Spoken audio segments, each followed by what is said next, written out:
Imagine you're watching a global race of the century to build efficient AI. While the United States and China move forward, Europe's best athletes are hitting checkpoints, logging every move, and filing progress reports before every step. That sounds like a headache, but that's essentially what's happening with the EU's new AI Code of Practice, a set of voluntary rules meant to build trust and ethics into AI development.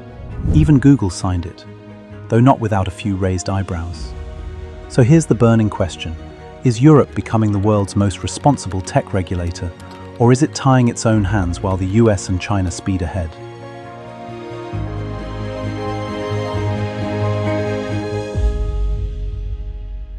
Let's start with the basics. The AI Code of Practice is Europe's attempt to rein in the Wild West of artificial intelligence before it spirals out of control. It's not a law, at least not yet, but a voluntary framework for tech companies to commit to ethical behavior, transparency, and public trust. Companies that sign on agree to summarize the data used to train their AI models in a format that shows an ingredients list, not the secret recipe. They promise to avoid copyrighted material unless properly licensed, and they vow to take steps to prevent misuse like bias in job tools, deepfake scares, or other harmful AI behavior. The code acts like a nutrition label. You don't see every detail, but you do get a sense of what's inside and whether it's safe to consume. Here's where things get complicated. Google and other major players like OpenAI, Microsoft, and Meta signed the code. But at the same time, Google warned that even summarizing training data could expose trade secrets.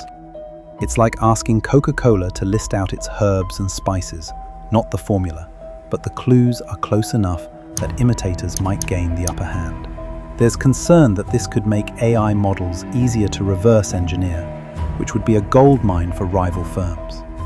Google also stated that if every product launch needs a checklist, legal review, and transparency audit, innovation could slow down. The problem here is, big companies might weather it, but startups might not survive. It's a tug of war between openness and edge.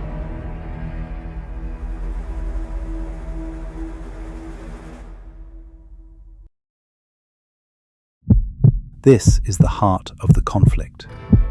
Trust versus innovation. Can we build trustworthy AI without strangling innovation? On one hand, regulators argue that public trust is non-negotiable. We've seen what happens when tech outpaces regulation. We have data breaches, fake news, and election interference. It's more than certain that if we don't draw boundaries now, we'll be cleaning up disasters later. They believe this code raises the global bar, and by forcing companies to play responsibly, Europe hopes to lead by example. As one EU official put it, we can't wait for disaster before we regulate. But on the flip side, innovators are pushing back. They say rules slow them down. Big companies can handle the paperwork, but startups not so much. There's also a very real fear of brain drain. Europe's best minds packing up and heading to the United States or China, where regulation is lighter and investment is heavier. One European founder summarized it best: Europe can't innovate if it legislates itself into irrelevance.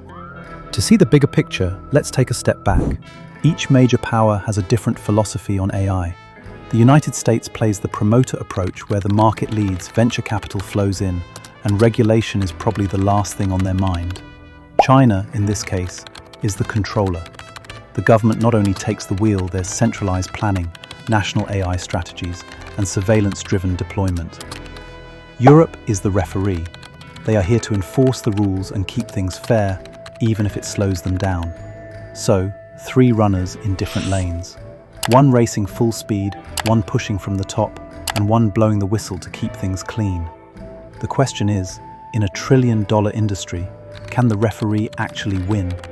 Or are they just shouting from the sidelines while others rewrite the playbook?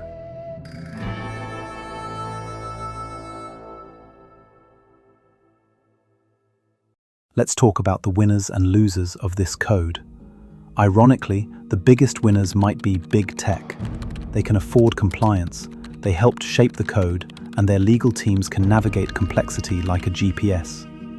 Startups are not so lucky because every layer of compliance adds cost, complexity, and delay. That scares off investors, slows down deals, and raises risk. Open source developers face the same problem.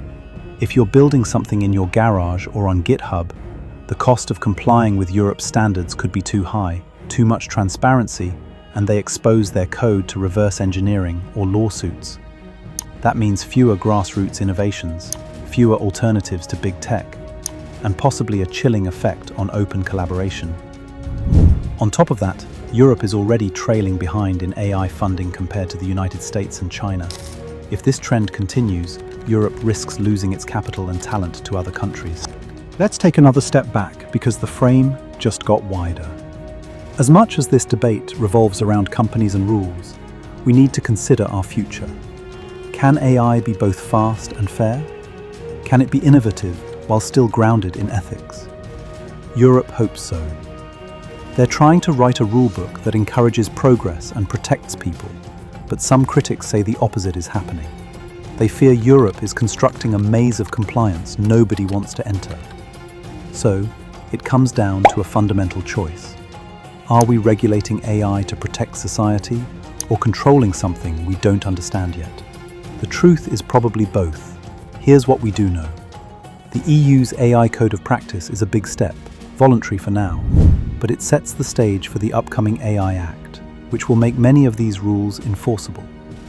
Companies like Google have signed on, but not without concerns of trade secrets, slowdowns, and regulatory overload. Meanwhile, the United States and China move ahead in funding and innovation, while Europe takes the moral high ground. What's your take? Is Europe leading the way or falling behind? Leave us a comment.